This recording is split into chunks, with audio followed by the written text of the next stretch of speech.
Maxine, I thought this thing, I heard about it beforehand, okay? It was to create a position for a manager to help with this sewer transition, so we could get somebody up to speed to help Brad when he leaves, so we know what's going on, so we don't go any farther behind because we ain't keeping our rates up. And to me, when it was brought to this table tonight, it was for discussion to find out what we could do about getting a position for somebody.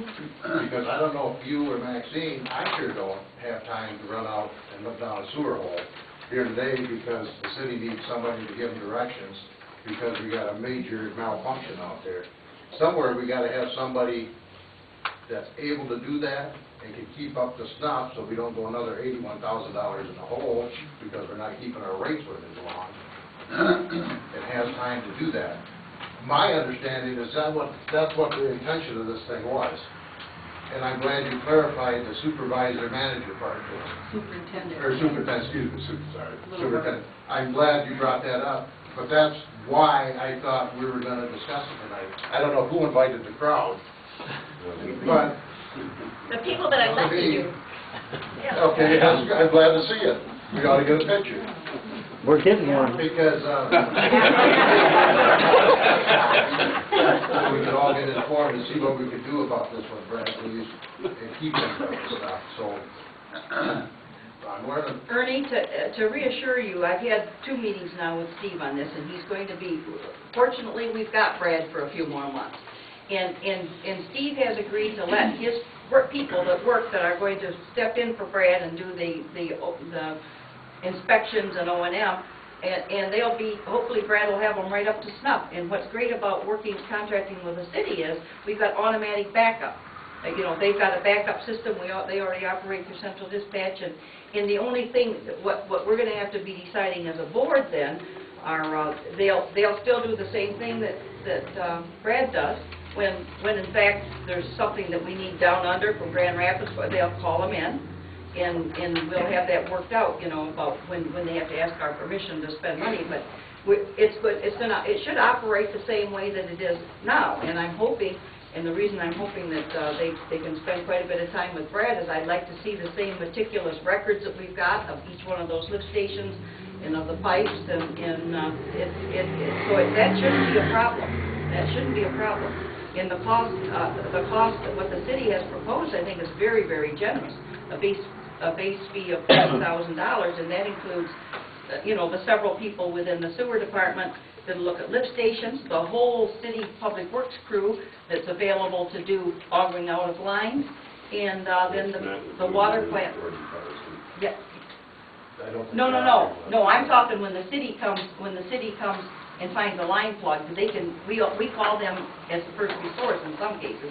Sometimes we have to have the bigger outfit with down under. But then also the water plant is going to be, we've got Carmen and backup people for that. And so if we're able to get the time for training in there, that before Brad leaves, he can leave them with all the knowledge they need, I would expect that it'll be a seamless transition. I don't see how it can be seamless when, do you know all there is to that sewer system anymore? Do you know all Brad's records? And one of their letters, the city's letters that I read on the internet, I think it was when I got email one night, they wanted somebody to give them guidance if they needed it to answer to. Yeah, they have to have a go-to person to spend the big money to call in the big trucks, that sort of thing. Well, that's what I thought the discussion on this was supposed to be all about, what we're going to do about that, and who's going to dig into all of the Brad stuff so they know where they're going. I think you were misled. Well, I don't think that's a problem. For 17 years, I did all the sewers. I climbed out in those holes and that sort of thing. I'm not familiar with the new stations. We're way off the track. But I don't think there's a problem with making the contacts as far as knowing when we hire an out-of-town firm to come in and take care of it. Jerry? I think in view of everything I've heard, that and this is my personal feelings, is that the board would be expedient to postpone this for at least 2 months, so there can be some investigation, and so this thing would be transparent. This whole thing, I didn't hear about till this morning, and the phone started ringing. when I sat down to breakfast. And so, I didn't see it in the paper. Maybe I don't read everything in the paper that I should be reading, but I did read it. I did read one thing in the paper that, and I'll mention what it is, but I do sincerely feel that, and the city has done that. They postpone things for a couple of months till they have a chance to look at it more closely, get more information, and then they have an intelligent knowledge to use in making a decision.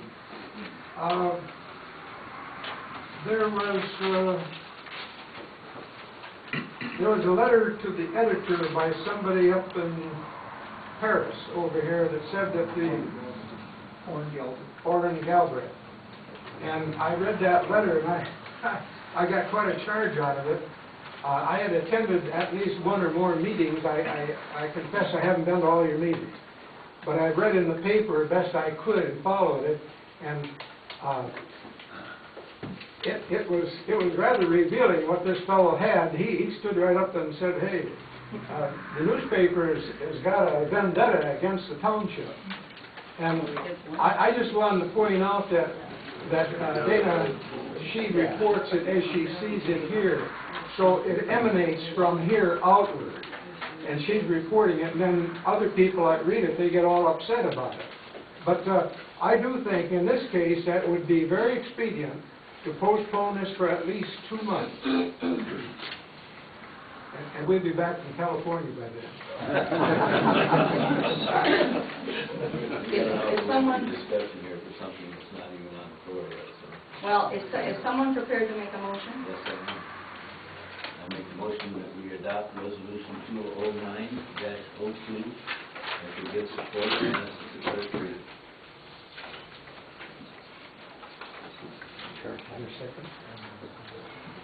I'll second.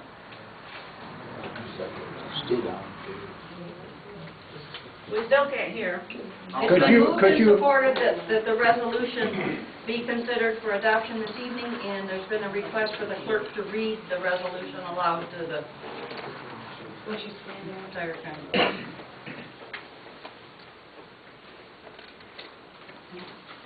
Oh, they've asked, the motion asked that you read the resolution. Oh. Okay, you're ready.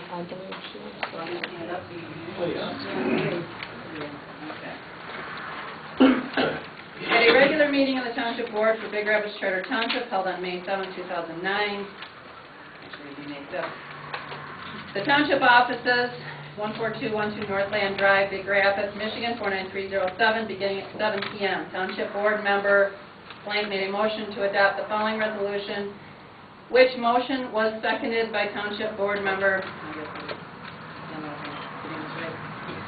a resolution to formally create the position of Township Superintendent for the Big Rapids Charter Township. Whereas the population, government functions, and other characteristics of Big Rapids Township, the Township, have grown to the point where more concentrated and centralized administrative leadership is needed.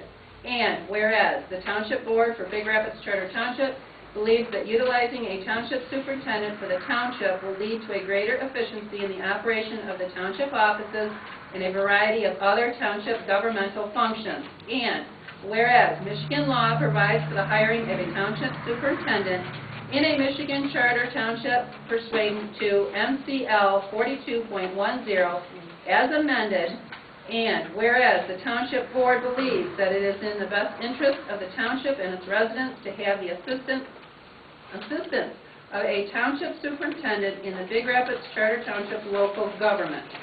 Now, therefore, be it resolved as follows. The Township Board for Big Rapids Charter Township hereby formally creates the position of Township Superintendent for Big Rapids Charter Township effective on the date of this resolution. Was I reading it wrong?